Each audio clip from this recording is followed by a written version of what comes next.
মাঝখান থেকে আমি আপনি আমাদেরকে আল্লাহ পাক একটা সময় দিয়েছিলেন 30 বছর 40 বছর 50 বছর 60 বছর। এই সময়টুকুকে আমরা অপচয় করলাম, আর কিছু না।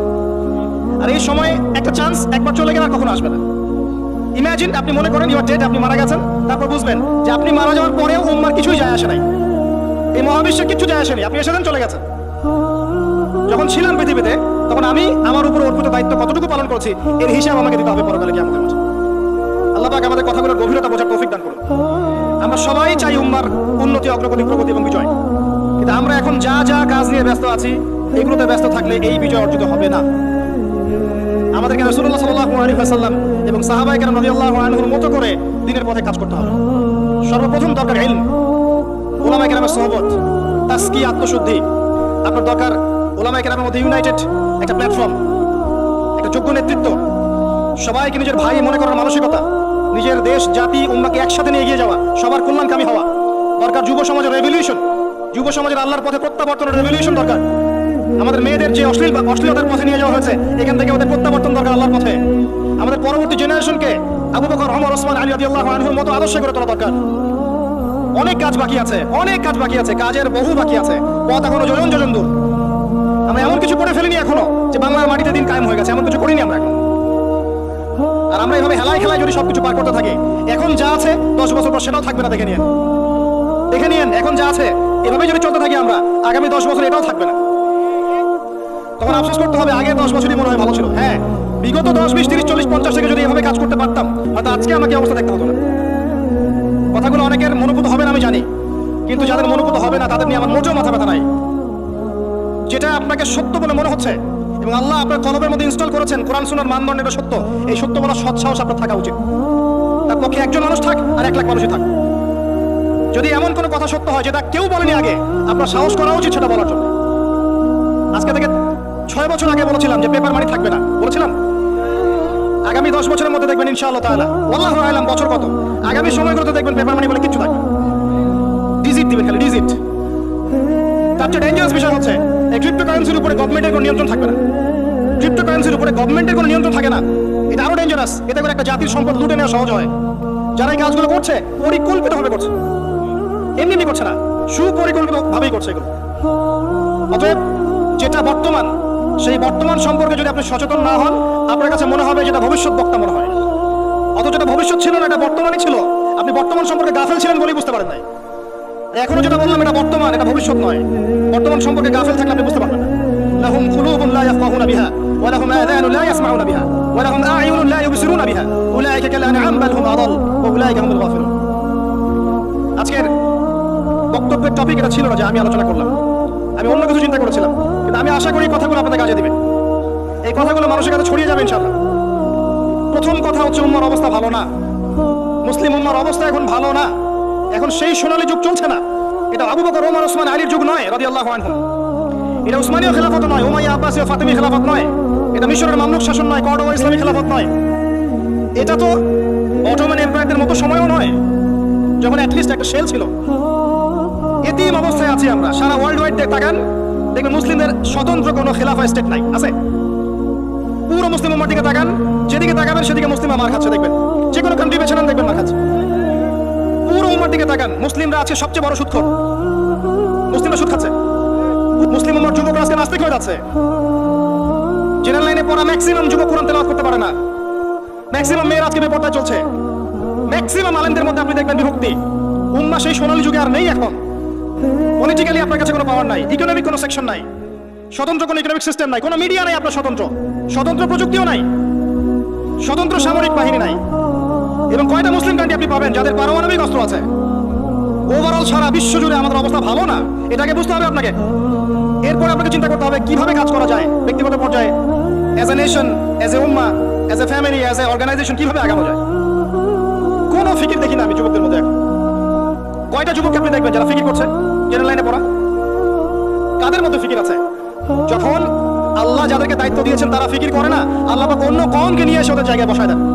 ইস্তাবদিল কওমান গায়রাকুম সুম্মা লা ইয়াকুনু আমসালাকুম, আল্লাহ সূরা মুহাম্মাদের মধ্যে বলেছেন, ইন তানসুরুল্লাহ ইয়ানসুরুকুম, তোমরা আল্লাহকে সাহায্য করলে আল্লাহ সাহায্য করবেন। আমরা যদি আল্লাহ দিনকে সাহায্য না করি, দিন কি এমনি প্রতিষ্ঠা হবে নাকি? ইন্নাল্লাহা লা ইউগাইয়িরু মা বিকাওমিন হাত্তা ইউগাইয়িরু মা বিআনফুসিহিম, যতক্ষণ আল্লাহ পাক আল্লাহ পাক ততক্ষণ কোনো জাতির অবস্থা পরিবর্তন করেন না যতক্ষণ ওই জাতি তার অবস্থা পরিবর্তনের চেষ্টা করে না। অবস্থা আপনার কাছে ব্যাখ্যা করলাম, উম্মার অবস্থা কি সারা ওয়ার্ল্ডে। এখন আপনি নিজে ব্যক্তিগতভাবে চিন্তা করেন কি করা যায়। অপশন আছে কয়েকটা আপনার সামনে। যেমন করে চলছেন ফিরছেন এভাবেই চলেন ফিরেন। এক সময় হায়াত শেষ হবে, মারা যাবেন, শেষ। এই দুনিয়ার জীবনে ভোগ বিলাস, টাকা পয়সা, বাড়ি গাড়ি সব পাবেন, কোনো সমস্যা নেই। এক সময় হায়াত শেষ হয়ে যাবে, আপনি ডেড, এবং আপনার নাম ইতিহাস থেকে মুছে যাবে। পৃথিবী থেকে এমন ভাবে চলে যাবেন যেন পৃথিবীতে কখনো আসেনি না। অপশন বি, আপনি নিজে যতটুকু বোঝেন আমল করেন, পরিবারটাকে ইসলামিক আদর্শ করে তোলেন, পরিবার ছাড়া আর কিছু করেন না, পরিবার নিয়ে পড়ে থাকেন, কোনো সমস্যা নেই। এটা একটা খেদমত। অপশন সি, আল্লাহ পাক আপনাকে আরো বেশি কিছু দিয়েছেন, পলিটিক্যাল পাওয়ার, সোশ্যাল পাওয়ার, উম্মার মধ্যে আপনি আলেম হয়েছেন, আপনার কথা আরো 10-20-30 জন মানুষ শোনে, এই মানুষগুলোকে তো দিনের পথে আনতে হবে। এটাও দিনের খেদমত। সবচেয়ে সেরা অপশন হচ্ছে এটাই, নিজে আমল করা, পরিবারকে বাঁচানো, সমাজের মানুষকে সচেতন করা। আল্লাহ পাক যতটুকু সামর্থ্য দিয়েছেন এই সামর্থ্য দিয়ে দিনের খেদমত করতে চেষ্টা করুন। ছোট ছোট খেদমত ইনশাআল্লাহ পরবর্তীতে বড় উপকার নিয়ে আসবে ইনশাআল্লাহ। আল্লাহ পাক আমাদেরকে দিনের জন্য কবুল করুন, আমিন। যাবতীয় লৌকিকতা ত্যাগ করার তৌফিক দান করুন। যাবতীয় রিয়া, অহংকার, হিংসা, বিদ্বেষ, গীবত, তহমত, সমালোচনার সংস্কৃতি বর্জন করার তৌফিক দান করুন। আল্লাহ পাক আমাদের মধ্যে বিভক্তিগুলোকে দূর করে দিন। আল্লাহ পাক আমাদেরকে স্মার্ট মুসলিম হওয়ার তৌফিক দান করুন। আল্লাহ পাক আমাদেরকে বিশ্বের অবস্থা বোঝার তৌফিক দান করুন। উম্মার অবস্থা বোঝার তৌফিক দান করুন। যুগোপযোগী করণীয় ফিক্স করার তৌফিক দান করুন। আল্লাহ পাক আমাদের যুবক ভাইদেরকে হেদায়েত দান করুন। আমাদের যুবতীদেরকে আল্লাহ পাক দিনের পথে ফিরিয়ে নিয়ে আসুন। প্রত্যেক ঘরে ঘরে আল্লাহ পাক ইব্রাহিম তৈরি করে দিন। প্রত্যেক ঘরে ঘরে আল্লাহ পাক ইসমাইলের মতো সন্তান তৈরি করে দিন। প্রত্যেক ঘরে ঘরে আল্লাহ পাক হাজরা, সারার মতো স্ত্রী তৈরি করে দিন। প্রত্যেক ঘরে ঘরে খাদিজা রাদিয়াল্লাহু আনহা তৈরি করে দিন। আয়েশা রাদিয়াল্লাহু আনহা তৈরি করে দিন। আল্লাহ পাক যুব সমাজকে রাসূলুল্লাহ সাল্লাল্লাহু আলাইহি ওয়াসাল্লামের সাহাবীদের মতো কবুল করুন। এবং আগামী এই 50 বছরের যে লড়াই সামনে আসতে যাচ্ছে, আল্লাহ পাক এই লড়াই উম্মাহকে যেন বিজয়ী করেন, আল্লাহুম্মা আমিন। উম্মার বিজয় সংগঠিত করানোর জন্য যেরকম ঈমান, আমল, ত্যাগ, মুজাহাদা, দাওয়াত, মেহনতের দরকার, আল্লাহ পাক আমাদের প্রত্যেকের কলবের মধ্যে এই চেতনা নাজিল করে দিন, আল্লাহুম্মা আমিন। মনে হয় একটা দেহ, একটা বডি চোরাবালিতে ঢুকে গেছে। চোরাবালি বোঝেন? একটা বডি চোরাবালিতে ঢুকে গেছে। প্রথমে ছিল টাকলু পর্যন্ত। যখন টাকলু পর্যন্ত ছিল তখন সে নড়াচড়া করার চেষ্টা করেছে।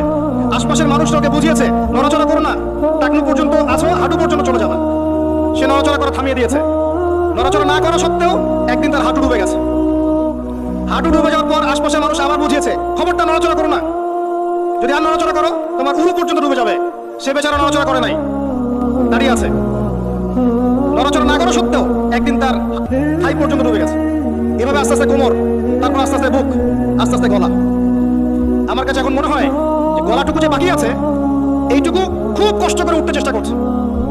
কিছু মানুষ এই গলা সহ বডিটাকে বের করার চেষ্টা করছে, আর আশপাশের ওই মানুষগুলো এখনো বলে যাচ্ছে নড়াচড়া করো না, নড়াচড়া করো না, নড়াচড়া করলে তোমার এই গলাটুকু ডুবে যাবে।